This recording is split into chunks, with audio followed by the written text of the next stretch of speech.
I now call upon Ali and Kiana Rahmani to deliver the Nobel Lecture for 2023 on their mother's behalf. Kiana, you will begin. Please take the floor. Nargis Mohammadi has written the lecture herself and managed to get it out of the prison, and the two of them will do one part each. Vos Majestés, Vos Excellences royales, Vos Altesses royales, membres du Comité Nobel norvégien, Mesdames et Messieurs, tout d'abord, je vais prononcer quelques mots en iranien. Zan, Zendegi, Azadi. ای کاش مادرم اینجا بود تا خودش این جایزه را تحویل بگیره. من و علی به جای مادرم متن سخنرانی را میخونیم. Je tiens à exprimer ma gratitude envers les honorables membres du Comité Nobel de la paix pour avoir attribué le prestigieux prix Nobel de la paix au magnifique mouvement Femmes, vie et liberté, et à une femme emprisonnée, défenseur des droits de l'homme et de la démocratie. J'apprécie de tout cœur votre soutien significatif et déterminé. Je suis convaincue que l'impact indéniable du prix Nobel de la paix sur la puissante mobilisation récente des Iraniens pour la paix, la liberté et la démocratie sera largement supérieur à celui de ma lutte et de ma résistance personnelle. C'est une source d'espoir et d'inspiration pour moi. Je suis l'une de millions de femmes iraniennes fières et résistantes qui se sont dressées contre l'injustice, la répression, la discrimination et la tyrannie. Je me souviens des femmes anonymes et courageuses qui ont mené une vie de résistance dans différents domaines, malgré une répression impitoyable. J'écris ce message derrière les hauts murs froids d'une prison. Je suis une femme du Moyen-Orient, issue d'une région qui, bien qu'héritière d'une riche civilisation, est actuellement prise au piège de la guerre et la proie des flammes du terrorisme et de l'extrémisme. Je suis une femme iranienne, fière et honorée de contribuer à une civilisation qui est aujourd'hui victime de l'oppression d'un régime religieux, tyrannique et misogyne. Je suis une femme emprisonnée qui, confrontée aux souffrances profondes et déchirantes dues au manque de liberté, d'égalité et de démocratie, a réalisé la nécessité de son existence et a trouvé la foi. Au milieu des flammes, de la violence et de la persistance, du despotisme, notre combat relève depuis des années plus de la survie que de l'amélioration de la qualité de vie. Fondamentalement, il porte sur la possibilité de rester en vie dans un monde où la vie humaine est exposée sans aucune protection au pouvoir arrogant des gouvernements despotiques et reste impuissante face à tous. Dans le monde actuel, il existe un énorme fossé aliénant entre ces deux situations. Nous sommes engagés dans une lutte pour rester en vie. Telle est notre réalité. Nous vivons la lutte consciemment et volontairement, en entreprenant des actions qui ne sont peut-être pas garanties d'une vie en sécurité. La tyrannie est un mal sans fin et sans limite, qui jette son ombre sinistre sur des millions de personnes déplacées depuis longtemps.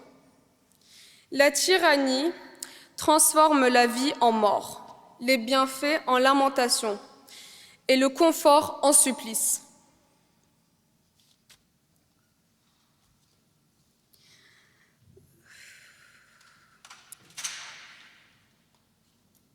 Je suis désolée, j'ai perdu le fil.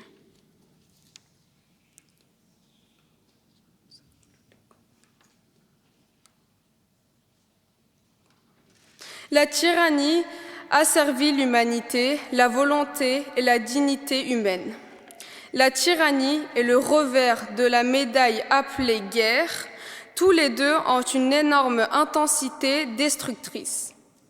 L'une se manifeste par les flammes dévastatrices de ses feux, tandis que l'autre déchire insidieusement l'humanité par le mensonge. Risquer sa vie sous la tyrannie alors que règnent la terreur et l'insécurité correspond à vivre la vie affolée d'une personne exposée sans défense au feu des missiles et des balles. La tyrannie et la guerre créent un grand nombre de victimes, et pas seulement des morts. La tyrannie et la guerre sont aussi un défi lancé aux rescapés, aux témoins et à ceux qui restent silencieux. Qui oserait affirmer que l'humanité peut survivre à une telle bataille? Chers auditeurs, après cette introduction, je voudrais revenir à l'instant de l'annonce du prix Nobel de la paix et au porte-parole de Madame Anderson et au slogan magnifique du mouvement du peuple iranien « Femmes, vie et liberté ». J'ai ouvert mon discours de remerciement du prix Nobel de la paix en citant le nom du mouvement du peuple iranien. Mon analyse et ma stratégie s'articulent autour du peuple et de la société iranienne. L'équation complexe des changements et des transformations fondamentaux vise à développer de la démocratie, la liberté et l'égalité en Iran dépend essentiellement du facteur déterminant qu'est le peuple, bien que d'autres paramètres constants ou variables y jouent également et nécessairement un rôle crucial et ne doivent pas être négligés. Le peuple iranien a cherché à réaliser la démocratie, la liberté et l'égalité.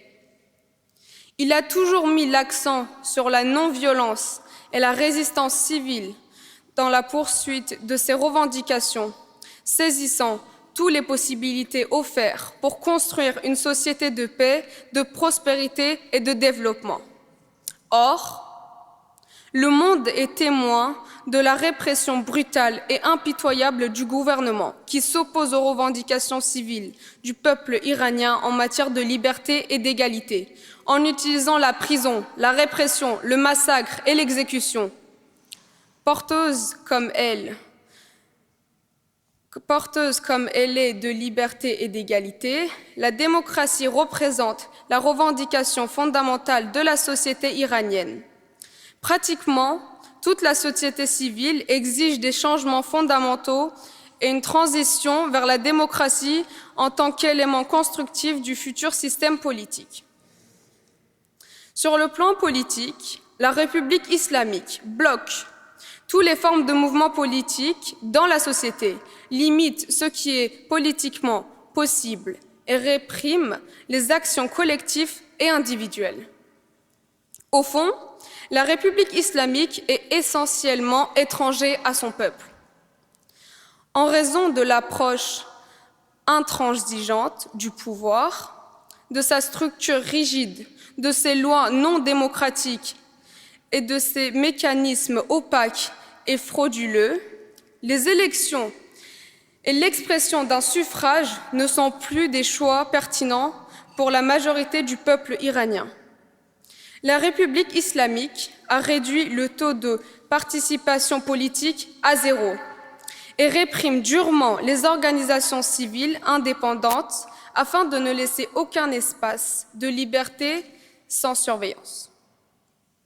Le gouvernement met systématiquement en œuvre une discrimination fondée sur la religion, le genre et l'ethnie afin de cibler l'autre dans son programme.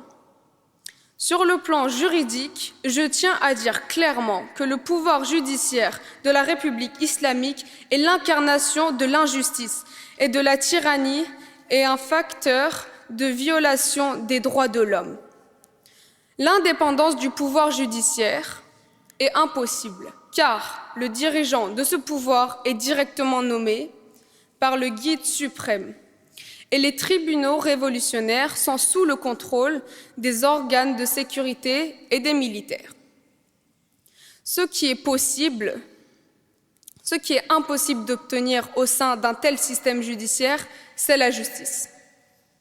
Dans le domaine culturel, le gouvernement a cherché à soutenir sa machine idéologique et ses organismes de propagande à des coûts exorbitants, dans le but d'entretenir l'acceptation idéologique et une propagande idéologique permanente et systématique.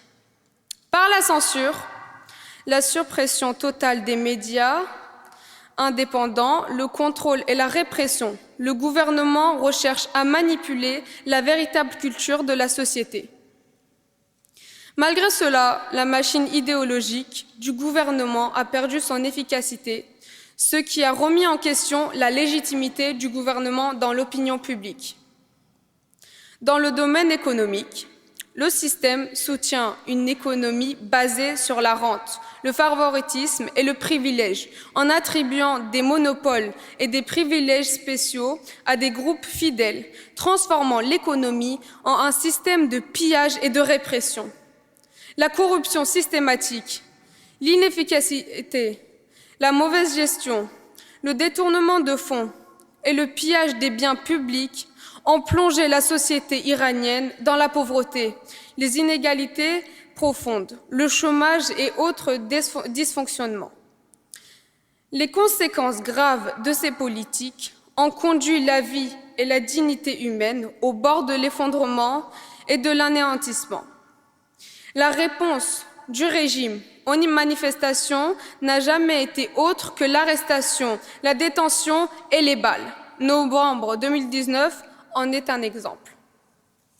En résumé, je tiens à souligner que la République islamique bafoue de nombreux droits énoncés dans la Déclaration universelle des droits de l'homme et les conventions et les couvrant toutes les dimensions de la vie du peuple, que ce soit sur le plan économique, politique, social, culturel et environnemental. Dans ces circonstances, le vaste mouvement Femmes, Vie, Liberté a émergé dans le prolongement des luttes historiques. Avec la participation active des femmes iraniennes, après le meurtre de Mahsa Jina Amini, et a été soutenu massivement par les hommes et aussi la jeune génération. Dans ce contexte, le peuple iranien, et plus particulièrement les femmes, confrontés directement au régime autoritaire religieux qui ont acquis la capacité de remettre en question les modèles culturels et institutionnels, devant une force puissante dans la lutte et la résistance, esquissant une vision de la gouvernance et de la démocratie à l'avenir en Iran. Les femmes ont acquis cette position influente en raison de 45 ans de discrimination et d'injustice dans tous les domaines privés et publics, ainsi que de la ségrégation sexuelle et sexiste, et de leur résistance inlassable. Le mouvement Femmes, Vie et Liberté, qui a pour priorité la transition de l'autoritarisme religieux, a accéléré le processus de réalisation de la démocratie, la liberté et l'égalité en Iran, tout en apportant clarté et signification aux demandes historiques du peuple iranien.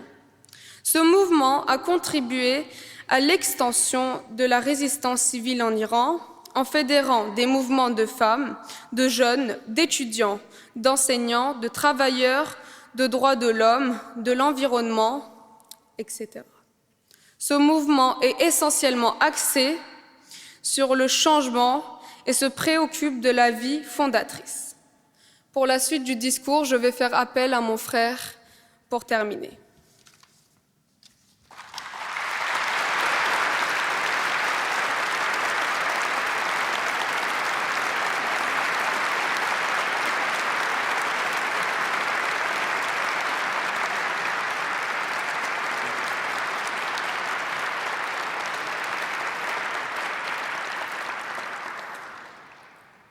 Ce mouvement est considéré comme une extension des politiques de contestation, s'inscrivant dans la tradition des luttes civiles, des mouvements sociaux et des efforts inlassables du peuple pour réaliser une société civile.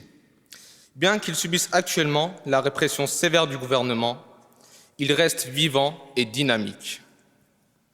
La répression accrue des femmes par le biais du hijab obligatoire, une honte gouvernementale, ne nous contraindra pas à la conformité, car nous pensons que le hijab obligatoire imposé par le gouvernement n'est ni une obligation religieuse, ni un modèle culturel, mais plutôt un moyen de contrôle et de soumission de toute la société. L'abolition du hijab obligatoire équivaut à supprimer toutes les racines de la tyrannie religieuse et à briser les chaînes de l'oppression autoritaire. La réalité est que le régime de la République islamique est à son plus bas niveau de légitimité et de soutien populaire et se trouve dans une position de déséquilibre. L'émergence de tout élément en tant que catalyseur du changement marquera la forme finale des politiques de contestation et de transition de la tyrannie religieuse.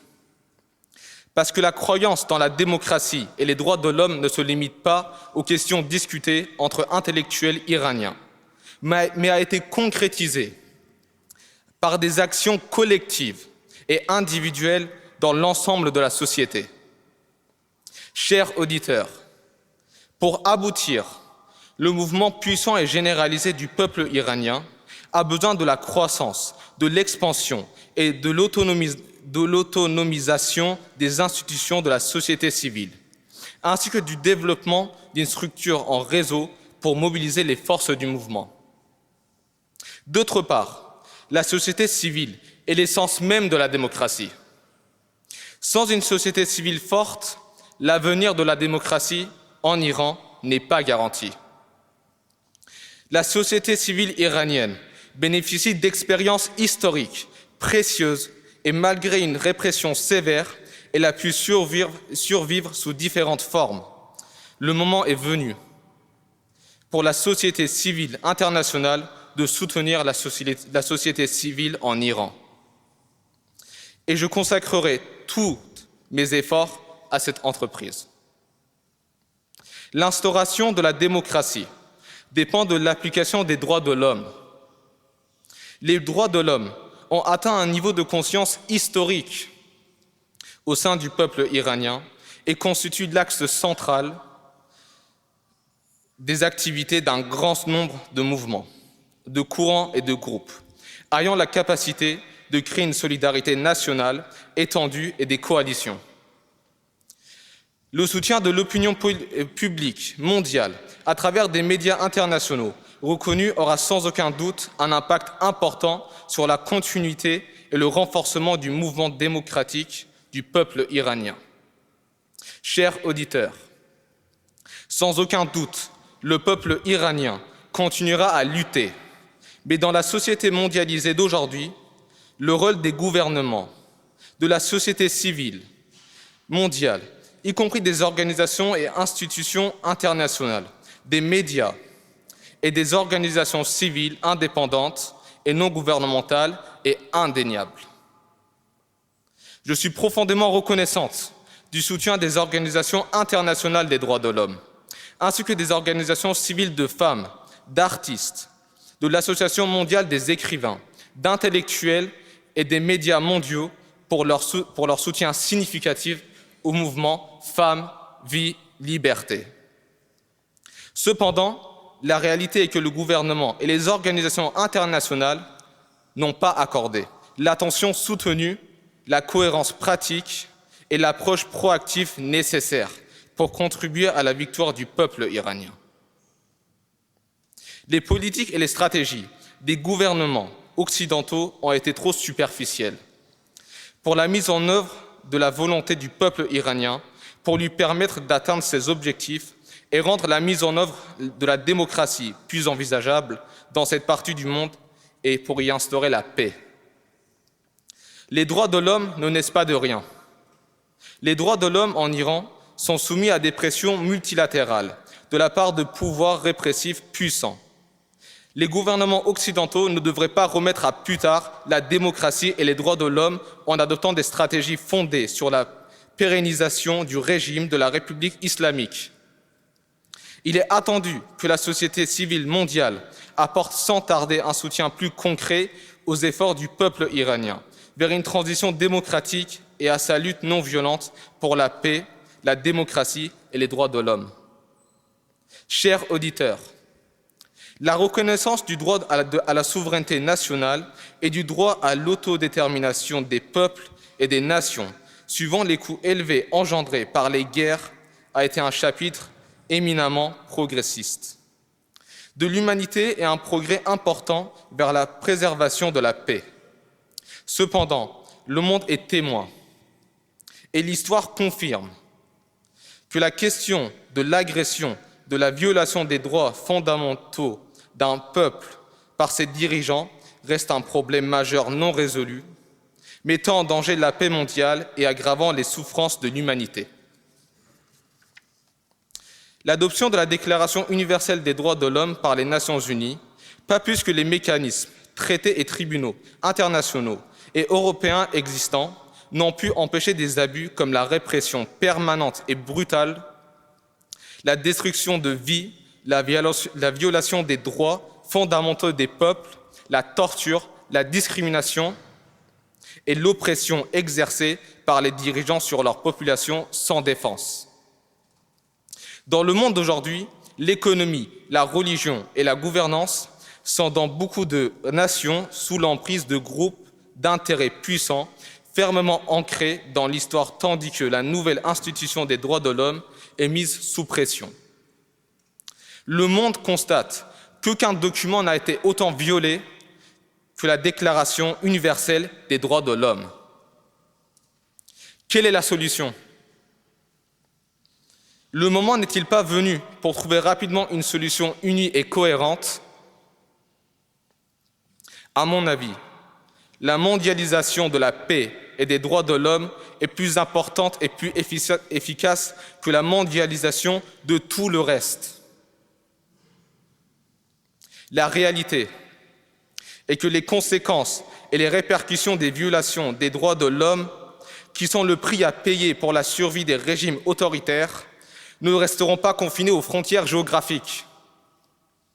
Les conséquences graves et inévitables des migrations, des déplacements, de l'émergence de guerres, des troubles, des interventions militaires et de la création d'un terrain propice à la croissance de groupes terroristes et fondamentalistes, comme les conséquences élargies des conflits entre pays, frappent le monde entier.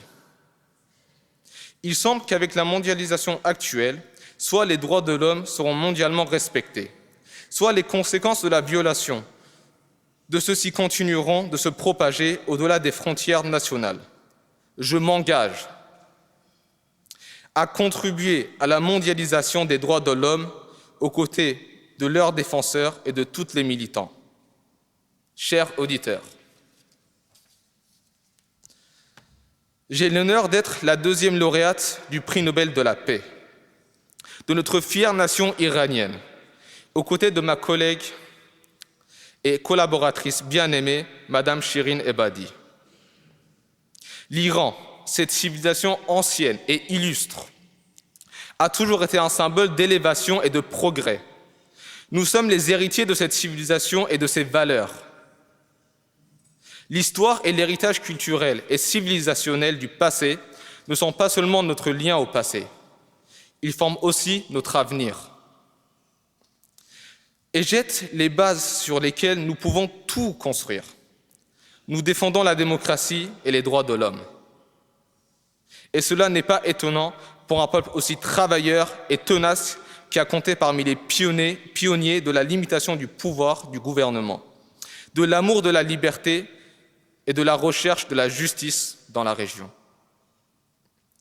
Les facteurs de stabilité et d'expansion de la résistance et de la lutte dans la composition et la structure de l'histoire, de la culture et des croyances du peuple iranien ont été puissants et influents. La résistance actuelle du peuple, des différentes ethnies, religions, des différentes approches politiques et des différentes régions d'Iran au cours des années passées est louable. Le mouvement Femmes, Vie, Liberté est l'héritier et le débiteur de toutes ces années de résistance. Avec des stratégies variées, des manifestations généralisées, du peuple contre les élections frauduleuses et manipulées du 2009, des contestations de décembre 1996, aux manifestations de novembre 1998, aux protestations contre l'abattage de l'avion ukrainien et les manifestations permanentes des enseignants, des travailleurs, des retraités et d'autres groupes sociaux. De jeunes Iraniens ont aujourd'hui transformé les rues et les espaces publics en un lieu de résistance civile généralisée. La résistance est vivante et la lutte ne faiblit pas. La résistance et la non-violence sont nos meilleures stratégies.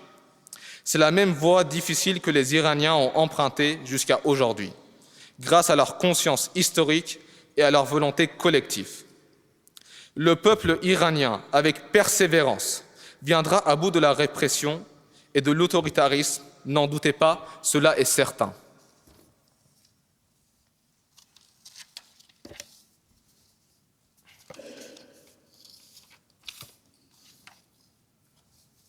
Je suis extrêmement désolé, très rapidement. Il y a eu un petit problème. Voilà, parfait. Leur conscience historique et à leur volonté collective, le peuple iranien, avec persévérance, viendra à bout de la répression et de l'autoritarisme. N'en doutez pas, cela est certain. Aux côtés de la société civile, des femmes et des hommes résistants et courageux d'Iran, je tends la main avec espoir et enthousiasme à toutes les forces, mouvements et personnes privilégiant la paix, la Charte mondiale des droits de l'homme et la démocratie. Je suis convaincu que la lumière de la liberté et de la victoire de la démocratie et des droits de l'homme sur l'oppression et le despotisme et le chant de victoire du peuple dans les rues d'Iran résonnera à travers le monde. Zan Zendegi Azadi.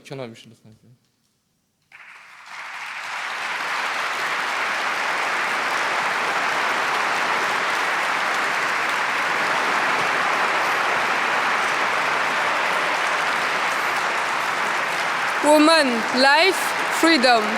Zan Zendegi Azadi.